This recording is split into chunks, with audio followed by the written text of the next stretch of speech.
El carro que lo iba a arruinar huele a nuevo.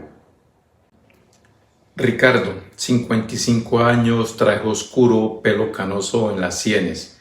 Sale de una concesionaria, llave de auto en mano. Sonríe. El carro brilla detrás de él. Es una tarde cualquiera. Ricardo no es un imprudente. Es contador, lleva 30 años manejando los números de otras personas.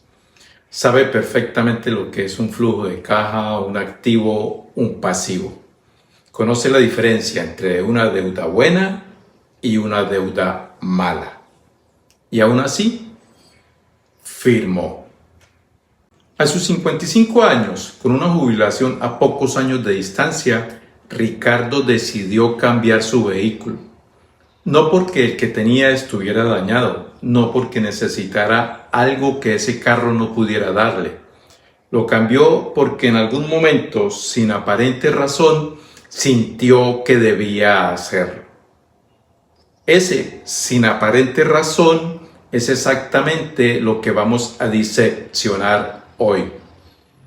Porque detrás de esa frase se esconden al menos 10 pensamientos que muchos de nosotros hemos tenido y que si no los aprendemos a identificar, nos van a costar mucho más que un carro. Pero antes de meternos en la cabeza de Ricardo, quiero ser honesto contigo sobre algo personal. Siempre lo digo en este canal, mi mayor batalla no es el dinero, sino algo que define todo mi entorno financiero y personal. Aprender a ponerle límites a las personas que más quiero. Llevo años en esta lucha. Y te lo cuento porque ese patrón emocional, esa dificultad para decir no, para proteger mis propios recursos, para no ceder ante la presión social o el deseo de aprobación, es exactamente el mismo mecanismo que opera cuando alguien como Ricardo firma una deuda que no necesita. No es debilidad, no es falta de inteligencia, es algo mucho más profundo, un patrón conductual que opera por debajo del nivel consciente y lo sé porque lo he vivido. Por eso entiendo lo difícil que es cambiarlo y también sé que se puede. Eso es lo que vamos a hacer hoy juntos.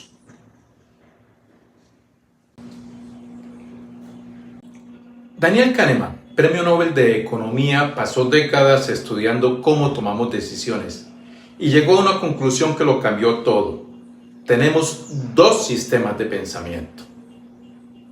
El sistema 1 es el piloto automático, rápido, intuitivo, emocional, conocido en este canal como el cavernícola, y es el que toma el 95% de tus decisiones antes de que tu conciencia siquiera se dé cuenta. No consulta hojas de cálculo, no compara tasas de interés, siente y actúa en función de lo que siente. El sistema 2 es lento, deliberado, analítico, consume energía, por eso lo usamos poco.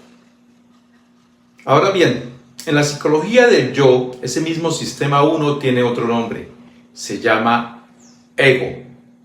Sistema 1, cavernícola, y ego, mismo personaje, diferente nombre. Y su agenda principal no es tu libertad financiera. Su agenda es proteger tu imagen, evitar el dolor inmediato y obtener gratificación rápida, instantánea. Ricardo, sin saberlo, le entregó las llaves del carro a ese personaje y pagó el precio, literalmente. Ahora vamos a meternos adentro de la cabeza de Ricardo. Y cuando lo hagamos, quiero que estés atento a cuántos de esos pensamientos también han vivido en la tuya. En la línea de tiempo, ubiquemos estos pensamientos en 3 fases: antes, durante y después de la compra. Fase 1, antes de la compra. Primer pensamiento: la falacia de la mejora necesaria. Merezco algo mejor después de tantos años de trabajo. Ese pensamiento suena como justicia, como recompensa ganada, pero lo que realmente está diciendo el sistema 1 es: necesito una señal externa de que valgo. El objeto se convierte en evidencia de logro, y cuando necesitas un objeto para sentirte merecedor, el problema no es el objeto. El problema es que ningún objeto es suficiente evidencia. ¿Qué hacer en su lugar? Escribe en papel qué necesidad funcional específica tu vehículo actual no está cubriendo. Ojo, no emocional, funcional. Si no puedes escribirla en términos concretos, no es una necesidad, es el ego hablando. Segundo pensamiento, adaptación hedónica. Mi carro ya no me hace sentir nada. Esto no es una falla del carro, es una característica del cerebro humano. Se llama adaptación hedónica. Nos acostumbramos a todo. La dopamina que sintió cuando compró ese vehículo hace años ya se gastó y ahora el cerebro busca otro chispazo. Pero ese chispazo nuevo dura exactamente lo mismo que el anterior, 2 o 3 meses, y después necesitas otro. La prescripción aquí es entender que la satisfacción duradera no viene de objetos, viene de progreso hacia metas propias, diferente origen, diferente duración. Tercer pensamiento, sesgo de optimismo. Mis ingresos son estables, podré con esta cuota sin ningún problema. El sistema 1 es extraordinariamente malo calculando riesgos futuros, especialmente cuando el futuro incomoda. Ricardo sabía que en poco tiempo su ingreso iba a cambiar de naturaleza, de salario activo a pensión, posiblemente menor. Pero el ego no quiso ver eso y el sistema 2 no fue invitado a la conversación. El ejercicio concreto, antes de asumir cualquier deuda, proyéctala en 3 escenarios. El escenario normal, el escenario malo y el escenario catastrófico. Si tu flujo de caja no sobrevive al escenario malo, no firmes, sin excepciones. Ahora pasemos a la fase 2, durante la compra. El cuarto pensamiento, contabilidad mental. Solo estoy moviendo dinero del futuro al presente.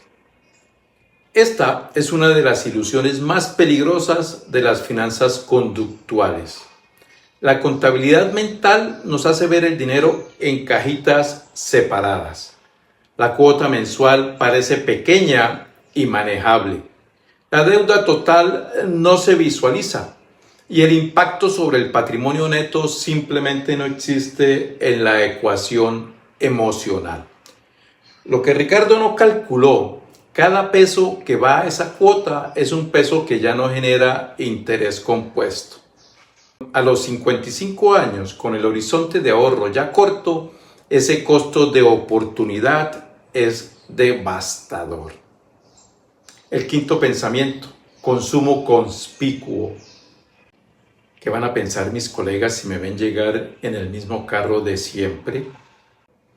Thorstein Veblen lo describió hace más de 100 años. Compramos cosas que no necesitamos con dinero que no tenemos para impresionar a personas que apenas nos conocen. Y lo hacemos automáticamente, sin cuestionarlo, porque el ego opera así. Necesita la validación externa constante. La pregunta que rompe este ciclo: ¿en 5 años esa persona recordará qué carro manejabas? ¿Le importará? Y lo más importante, ¿su opinión vale lo que cuesta la deuda? El sexto pensamiento, efecto Diderot. Una vez que compró el carro, vinieron los accesorios, los seguros, las salidas para estrenar el auto. Un objeto más costoso arrastra consigo un ecosistema de gastos que nunca estaba en el presupuesto original. La regla práctica: cuando vayas a hacer una compra grande, calcula no solo el costo del objeto, sino mínimo el 30% adicional en gastos asociados que inevitablemente llegarán después. Ese es el precio real. Pasemos a la tercera y última fase, la fase 3, después de la compra. El séptimo pensamiento: aversión a la pérdida. Ahora Ricardo no puede vender el carro aunque quisiera, porque venderlo sería admitir que se equivocó. Y la mente humana prefiere perder más dinero a aceptar públicamente un error. Kahneman lo demostró. El dolor de perder algo equivale al doble del placer de ganarlo. Aplicado al ego, el dolor de perder estatus es más intenso que el placer de haberlo ganado. Eso es lo que mantiene a millones de personas atadas a decisiones que saben que fueron malas. Octavo pensamiento: estrés de flujo de caja. La cuota del carro es dinero muerto, no me deja ahorrar para mi retiro. Esta es la primera vez que el sistema 2 de Ricardo aparece en toda la historia. Cuando el dolor es suficientemente grande, el cerebro racional finalmente pide la palabra. El problema es que ya es tarde. La deuda existe, el contrato está firmado. Por eso, el trabajo de tomar conciencia debe ocurrir antes de la firma, no después. El dolor de la anticipación es mucho más barato que el dolor de la consecuencia. Noveno pensamiento: ansiedad de horizonte temporal. ¿Y si llega la pensión y la deuda sigue ahí? Esto se llama descuento hiperbólico. El yo del presente le roba recursos al yo del futuro, y ahora es el yo del futuro, que es Ricardo hoy, está pagando la cuenta. La diferencia es el tiempo. 1,000 pesos no ahorrados a los 55 años pierden la oportunidad de trabajar por 5 o 7 años. Esos mismos 1,000 pesos invertidos a los 35 años habrían tenido hasta 3 décadas completas para crecer. No es el mismo dinero, nunca lo será. Décimo pensamiento: arrepentimiento del costo de oportunidad. Si hubiera invertido ese dinero en mi fondo de retiro, hoy dormiría más tranquilo. Este es el pensamiento más valioso de los 10. No porque cambie el pasado, sino porque si lo procesas bien, puede cambiar el futuro. El arrepentimiento inteligente no es el que te destruye, es el que te reprograma. La diferencia está en qué haces con él. Ahora viene lo más importante. ¿Qué debería hacer Ricardo hoy? Porque el pasado no se puede cambiar, pero el próximo capítulo sí. Paso 1. Haz el diagnóstico real. Saca una hoja y escribe cuánto recibirás de pensión. Luego escribe cuánto gastas hoy. La diferencia entre esos dos números es la brecha que tienes que cubrir. No la estimes, calcúlala. La claridad, aunque duela, es el primer paso de cualquier cambio real. Paso 2. Ponle nombre al ego. Cada vez que vayas a hacer una compra que no estaba en tu plan, hazte una sola pregunta. ¿Quién está tomando esta decisión? ¿Mi sistema 2 o mi sistema 1? ¿Mis metas o mi ego? Con el tiempo, esa pausa de 3 segundos vale más que cualquier curso de finanzas. Paso 3. Reduce la fricción hacia lo bueno, auméntala hacia lo impulsivo. Automatiza tus ahorros para que salgan de tu cuenta antes de que el ego pueda tocarlos. Y para compras significativas, implementa la regla de las 48 o 72 horas. No compres nada relevante sin esperar 2 o 3 días. Lo que no resistió ese tiempo no era una necesidad. Paso 4. Renegocia la deuda si es posible. Si la cuota del carro está presionando el flujo de caja de Ricardo antes de su jubilación, hay opciones. Refinanciar a un plazo más largo puede reducir la cuota mensual y liberar espacio para ahorrar. No es la solución perfecta, pero es mejor que esperar y no hacer nada. Paso 5. Construye una identidad financiera más fuerte que el ego. Este es el más difícil y el más importante. Ricardo necesita redefinir qué significa para él tener éxito. Si éxito sigue siendo el carro, la ropa, los viajes, el restaurante, la trampa seguirá activa. Si éxito empieza a ser libertad, tiempo, tranquilidad, el juego cambia por completo. Y eso se logra con intención, con decisiones conscientes, un día a la vez. Ricardo todavía maneja ese carro y probablemente lo hará por los próximos 3 años, que es lo que le falta para terminar de pagarlo. Pero algo cambió. Ya no conduce con el ego en el asiento del copiloto, conduce con un plan.